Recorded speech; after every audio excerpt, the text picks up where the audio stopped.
Do'konlarda 40 grammlik chips narxini 18 mingdan sotishayotgan ekan. Shuni o'zimiz uyda tayyorlab ko'rsa necha pulga tusharkan? Ishimizni birinchi bo'lib Korzinka supermarketiga borib, kerakli mahsulotlar sotib olishdan boshlaymiz. 3 kilo kartoshka 15 minglik, 2 litrli yog' bo'lsa 46 ming so'mlik bo'ldi. Aytgancha, mol go'shti qiymasi 84.990 so'm, tovuq filesi 39.990 so'm, banan 17.990 so'm, alanga guruchini 2 kilolisini 24.990 so'm, O'zbekiston oq kartoshkasini bo'lsa 4.990 so'mdan sotishayotgan ekan. Uyga ham kelib oldik. Ishimizni birinchi bo'lib kartoshkalarimizni artib olishdan boshlaymiz. Tozalangan kartoshkalarimizni yaxshi yuvib olganimizdan keyin shunaqa maxsus pichoqda o'rtacha qalinlikda to'rab olamiz.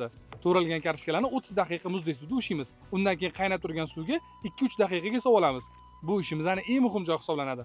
Salfetka yordamida yaxshilab quritib olganimizdan keyin yog' bilan yuzlashasak ham bo'ladi. Yog'ning harorati 160 gradus atrofida bo'lishi kerak. Shu balandlikda 10-12 daqiqa qovurib olingandan keyin ko'tarib olsak ham bo'ladi. Qolganlarini ham xuddi shu usulda qovurib olaveramiz. Faqat ziravorlar solib aralashtirib olsak bo'lgani. Men ziravorlardan tuz, qizilcha va quritilgan sarimsoq piyozdan foydalandim. Mana shunaqa bir-biri bilan do'stlashib ketgungacha aralashtirsak bo'lgani. Biz ziravorlar bilan hisoblaganda 60 millik xarajat qildik. Deyarli 1 kilo chiqdi. Endi buni 40 grammdan bo'lib chiqsak, har bir paket atiga 1,5 ming so'mga tushyapti.